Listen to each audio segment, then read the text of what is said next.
A continuación me permito compartir estas imágenes que ustedes podrán observar en la pantalla. Tenemos por aquí preguntarles a ustedes que pueden observar que estamos viendo unos barrotes, unas celdas, un niño o niña, vemos también una mujer que está de espalda, y tenemos en la parte de la otra imagen, tenemos a unas mujeres, tenemos a un niño y también tenemos unas celdas. Esto es los niños que viven en prisión, los hijos de reclusas que viven purgando penas que no les corresponden, existiendo una grave violación al interés superior de la niñez por omisión, en este caso, del Estado mexicano. Tenemos otras imágenes que ustedes pueden apreciar, también de algunas mujeres que se encuentran en reclusión. También es importante comentarles que ser mamá y vivir en la cárcel no es fácil. Diferentes organismos internacionales han advertido que esas mujeres que viven en prisión, sobre todo las mujeres que están embarazadas, sufren discriminación, paren en los reclusorios en situaciones de precariedad, paren en hospitales muchas veces y que son sujetas a los grilletes o candados en sus manos. Y bueno, esas mujeres que están en las cárceles pues sufren esa discriminación. Y también estas situaciones también pueden tener una repercusión en la formación, en el desarrollo de los niños y niñas que viven en prisión. Tenemos pues a todas estas mujeres que ustedes pueden apreciar todas estas imágenes, y son situaciones que están viviendo y que estos niños están viviendo por algo que no cometieron, ¿no? Tenemos aquí otras imágenes de estos niños que ustedes lo pueden apreciar. Yo les decía que todo lo que sucede en el embarazo pues tiene sus consecuencias, ¿verdad? Ahora estamos por ahí tratando de hacer una investigación en el caso de los COPS, de los compuestos orgánicos persistentes que están en la leche materna, para ver qué resultados hay de esos niños que viven en prisión y que eso afecta también a su normal desarrollo. Tenemos pues estas imágenes que dan mucho que ver de las situaciones que viven los niños en prisión.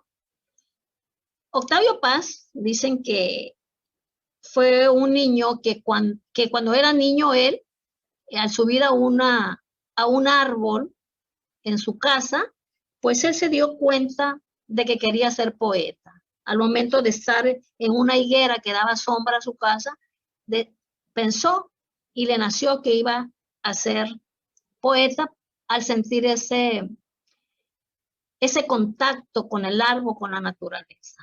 Tendremos que preguntarnos qué pensarán todos estos niños que están en la cárcel, qué van a hacer cuando sean grandes. Hay algo que a mí me ha marcado mucho en una anécdota vivido en un evento, precisamente en un reclusorio aquí en México, en donde se encontraba un niño purgando una pena junto con su madre, y le preguntaban al niño qué iba a hacer cuando fuese grande.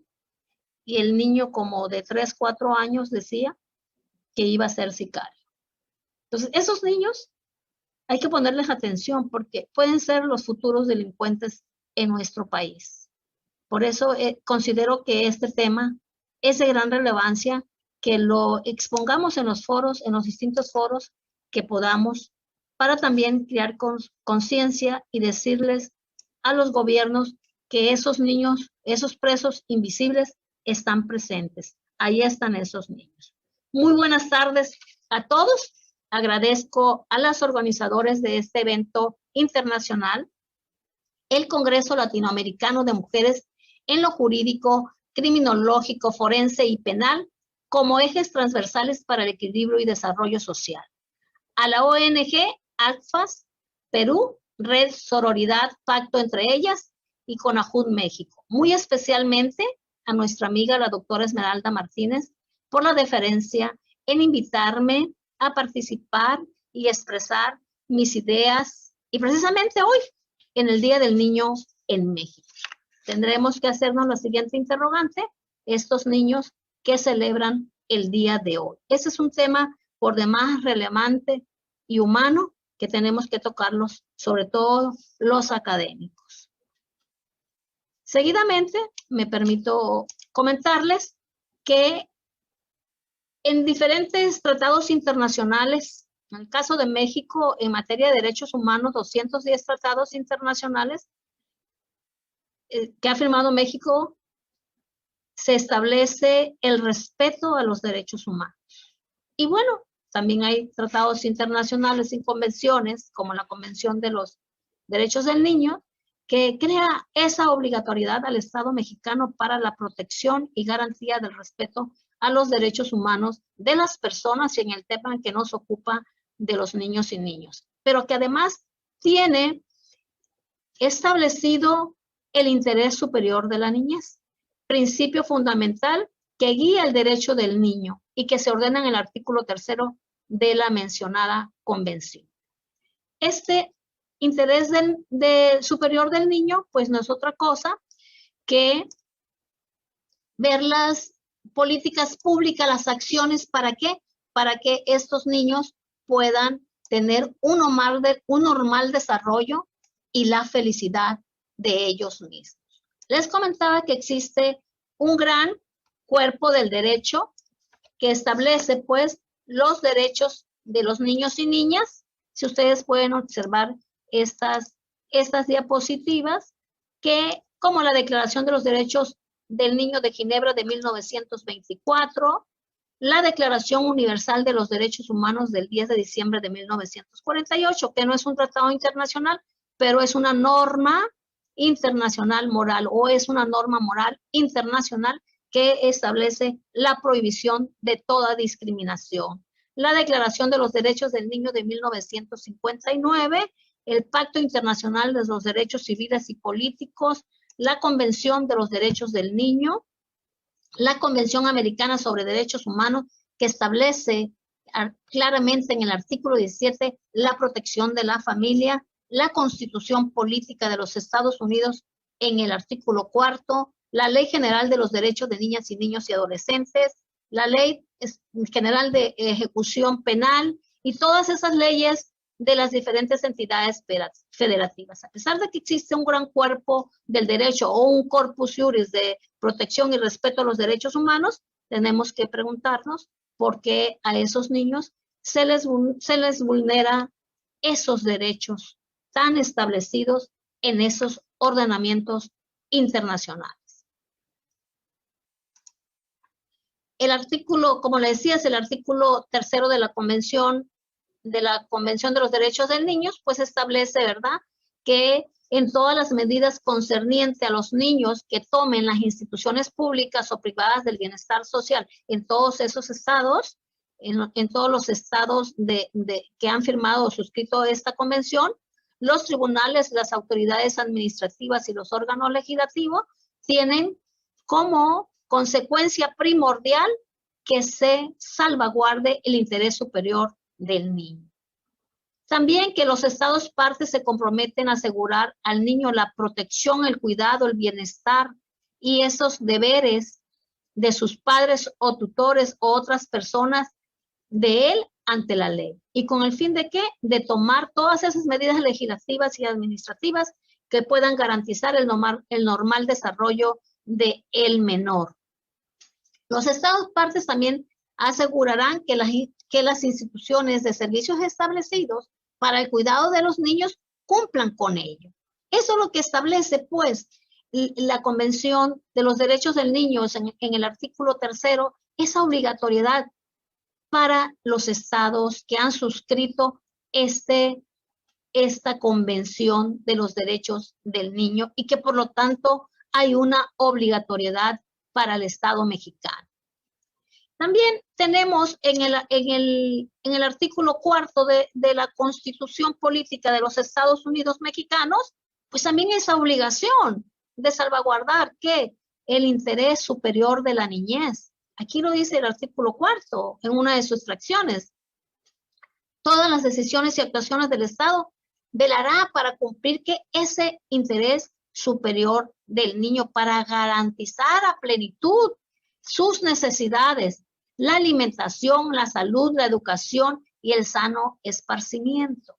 Pues los niños en prisión no tienen estos derechos humanos. En principio, tienen gravemente y por repetición de violación a derechos humanos la libertad, la salud. Hay un seguimiento, hay doctores, pediatras que le dan seguimiento en temprana edad a estos niños en esos centros penitenciarios. A la educación, no tienen un preescolar los niños. A la alimentación, ¿cuál es la alimentación que tienen esos niños en las cárceles mexicanas? Esos niños que son los presos invisibles. No hay una alimentación adecuada y todo eso repercute en su sano desarrollo.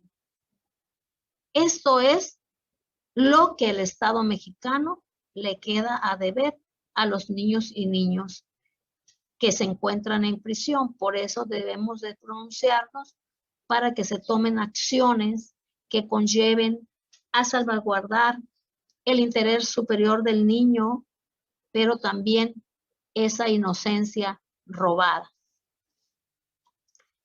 Tengo por aquí una gráfica, si ustedes la pueden observar, de las mujeres que están en prisión y que tienen también hijos en prisión.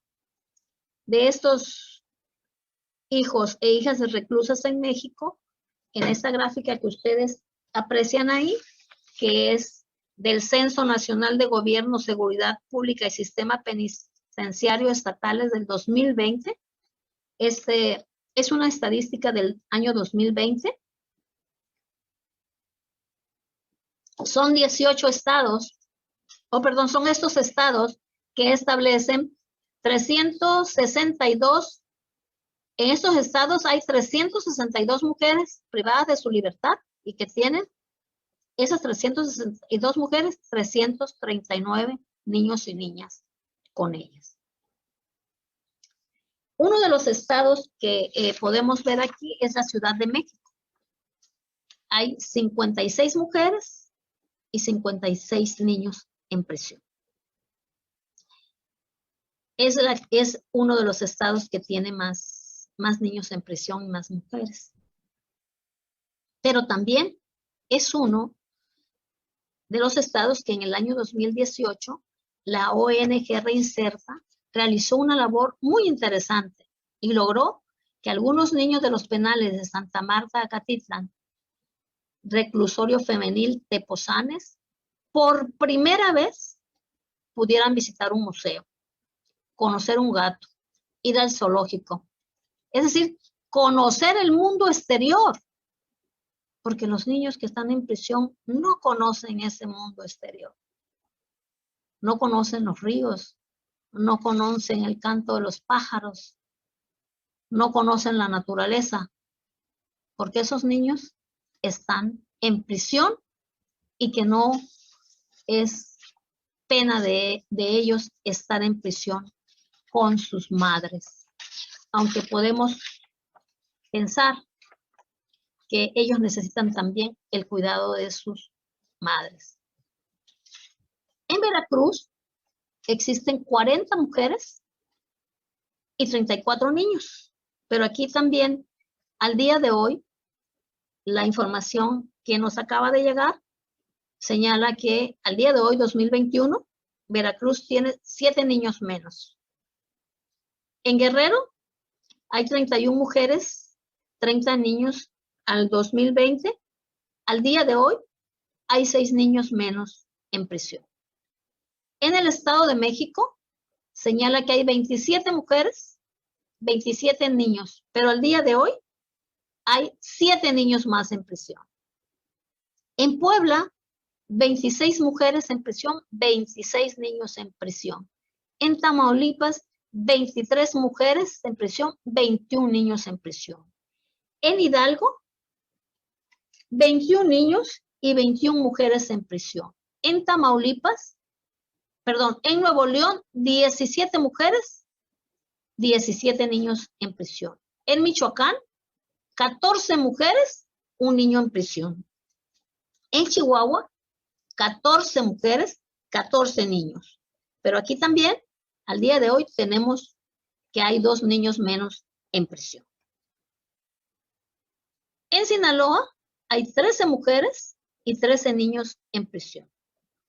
En Chiapas, 10 mujeres, 10 niños en prisión. Al día de hoy, hay 1 niño más en prisión. En Zacatecas, 9 mujeres, 9 niños en prisión. En Oaxaca, 9 mujeres, 9 niños en prisión. En Nayarit, 8 mujeres, 8 niños en prisión. En Sonora, 7 mujeres, 7 niños en prisión. Al día de hoy, en Sonora, hay 2 niños más en prisión. También en San Luis Potosí, hay 2 niños más en prisión. En Morelos, hay 1 niño menos. En Jalisco, queda de la misma manera, 6 mujeres, 6 niños. En Querétaro, 5 mujeres, 5 niños. Y en Guanajuato, tenemos al día de hoy 2 niños más en prisión. Ese es el México real. Esos son los que tenemos en México. Esos niños que están en prisión. Y esto es para alzar la voz y que las autoridades cumplan con sus obligaciones de acuerdo a las leyes internacionales. Aquí se dio una reforma en el año 2008 en materia penal y seguridad y sistema penitenciario. Aunque se ha avanzado algo en el sistema penitenciario, creo que aquí se le sale debiendo esa garantía y protección de los derechos humanos a los niños, que además pertenecen a los grupos vulnerables, que está por encima de cualquier derecho humano, en mi opinión. Se hizo también con algunos compañeros del instituto, realizamos un comparativo de todas las leyes que existen en nuestro país, de todas las leyes que tienen los estados, de los 32 estados en nuestro país, para advertir cuál es el tiempo de estancia de los niños y niñas dentro de los centros penitenciarios. Y hay 18 estados o 18 entidades federativas que establecen el tiempo que deben de permanecer en el centro penitenciario. Guanajuato, Quintana Roo y Sinaloa no establece hasta qué tiempo, sin embargo, la ley dice que debe de ser menos de 6 meses. Aguascalientes y Coahuila hasta 1 año de edad. Michoacán hasta 2 años. Baja California, Campeche, Chihuahua, Jalisco, Nuevo León, Puebla y Tlaxcala hasta 3 años de edad. Ciudad de México, Morelos y Tamaulipas hasta 6 años de edad. Querétaro hasta 7 años de edad. Este es el tiempo que los niños y niñas, hijas e hijos de reclusas viven en prisión. Legalmente, así está en la ley. ¿Hay efectividad de los tratados internacionales? ¿Hay efectividad de nuestra Biblia Sagrada Jurídica, la Constitución Política de los Estados Unidos Mexicanos? Cada quien que asuma su criterio propio. Guerrero no establece el derecho de conservar la custodia de los hijos en el interior de los centros penitenciarios, pero se autoriza la visita de esos menores. También los especialistas en estos temas han señalado, que eso también repercute en la formación de los niños, porque llegan a lugares que no son aptos para ellos. También hay estudios que señalan que cuando hay revisiones en los centros penitenciarios, los niños y niñas pues hacen lo mismo que su progenitora, es decir, cuando hay una revisión en los penales, que entran los custodios, a hacer revisiones, ellos hacen lo que su mamá realiza. Abren sus manos, sus piernas para que los revisen. Y eso es lamentable. Eso es una atrocidad.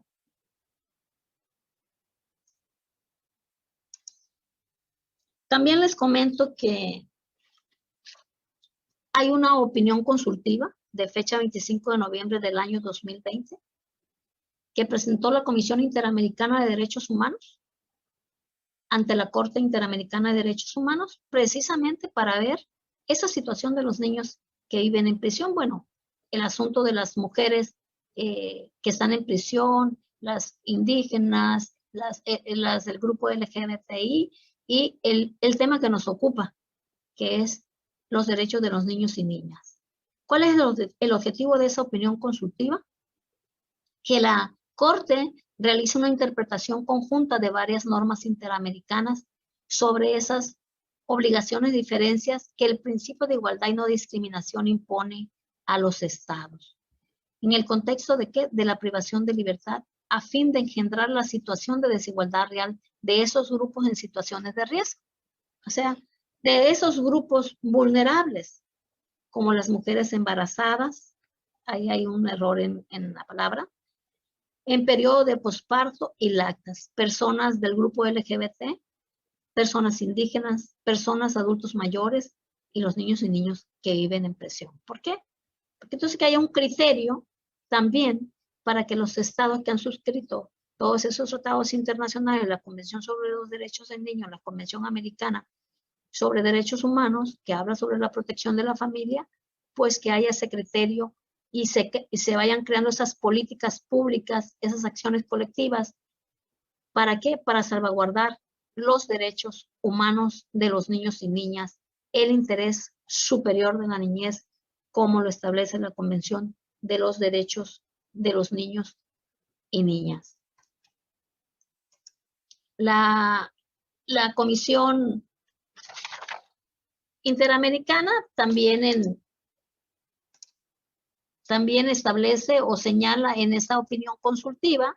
Yo voy a estar muy atenta porque el 21 de abril hubo ya una audiencia, una sesión de la Corte Interamericana en donde comparecieron o participaron los amicus curiae, o sea, los amigos de la Corte, dando sus planteamientos para que la Corte considere, si así lo cree conveniente, al momento de emitir una resolución o un dictamen en relación a esta opinión consultiva. Y se hacen las siguientes interrogantes. ¿Qué obligaciones específicas deben adoptar los estados para asegurar el derecho a la vida familiar del niño o niña, incluyendo respecto el contacto con el otro progenitor, es decir, con el papá, en este caso? ¿Cuál es esa obligación que debe de adoptar los estados? Bueno, la Convención de los Derechos del Niño establece que es el papá, el progenitor, pero a falta de ellos está el Estado, está el país. Otra interrogante que hace la Comisión Interamericana de Derechos Humanos en esta opinión consultiva es: ¿qué obligaciones tiene el Estado en materia de acceso al derecho a la salud y a la alimentación de niños y niñas que viven en centros de detención? Bueno, ya se los mencionaba yo. O sea, ¿qué garantía tienen estos niños que se les salvaguarde sus derechos humanos? Y bueno, podemos mencionar todo ese cuerpo de derecho que hay, el principio por persona, el artículo 1 de la Constitución, y todos, el principio de progresividad, los principios de los derechos humanos, pero ¿hay efectividad para garantizar los derechos de los niños y niñas que están en prisión? Los dejo a su criterio, ¿no? ¿Cuáles son, perdón, los deberes que tiene el Estado para asegurar un desarrollo adecuado de los niños y niñas que viven en los centros de detenciones con sus madres, incluyendo ¿qué? Esa relación de la integración comunitaria? O sea, no tiene, ellos se necesitan sociabilizar, no tienen ese acercamiento con otras familias, con otros niños.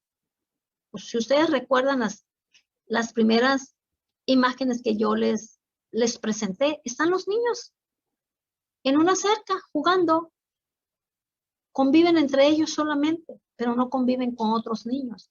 Por eso esta ONG Reinserta pues ha hecho una labor muy interesante a darle a esos niños la felicidad de poder salir, porque a esos niños se les ha cortado las alas. Los niños necesitan pues la libertad y el tiempo para jugar. Jugar no es un lujo, es una necesidad. Y hay que participar en las alegrías de esos niños. Entonces, los niños no tienen esa sociabilización con otros niños, con otras familias, no conocen el exterior, no conocen el mundo exterior. Han estado viviendo en esa oscuridad. ¿Qué podemos hacer como país? ¿O qué podemos hacer como gobernantes? Yo les comento que voy a estar muy pendiente de lo que la Corte Interamericana resuelva en relación a esto, pues también para seguir abonando y también seguir participando en este tema por demás lamentable. En Rusia, por ejemplo, el Código Penal, artículo 82, describe que las mujeres que hayan incurrido en infracción a la ley penal y sean delitos menores, que la pena privativa no exceda de 5 años, se quedan con sus hijos hasta que cumplan 14 para cumplir la sentencia. En Kazajistán, en donde también su Código Penal, en su artículo 72, establece suspender la sentencia de las mujeres que tengan hijos de hasta 14 años de edad, salvo las que hayan sido sentenciadas a 5 años o más. Esas son algunas de las políticas de esos países. ¿Qué podemos hacer nosotros como país o como gobernante? Se pueden hacer muchas cosas. Se necesita la voluntad política, pero también se necesita el humanismo que se ha perdido. Y que esos niños están ahí presentes. Que no se nos olvide. Podemos proponer destinar un presupuesto especialmente para atender lo relacionado con los niños que viven en prisión, para crear esas condiciones necesarias para ellos, que puedan estar en un centro de convivencia, para que tengan un normal desarrollo, no en prisión. En el caso de que sean delitos que es la pena privativa de libertad sea más de 5 años. Una posible reforma constitucional al artículo 18 para establecer precisamente el rango constitucional el otorgamiento de libertad anticipada de las reclusas que hayan incurrido en delitos que no sean graves y que tengan hijos menores de edad entre 0 meses o 10 años. Son algunas de las propuestas que se podrían considerar para tomar acciones y poder salvaguardar en su máxima expresión la efectividad del interés superior del niño. Que se garanticen sus derechos humanos. Los niños no tienen por qué estar en prisión. Tienen que volar con sus sueños y sus realidades, así como Octavio Paz. Muy buenas tardes a todas. Muchas gracias, estimada doctora Sonia Escalante, por esta gran intervención que ha dado. Realmente ha dejado muy claro la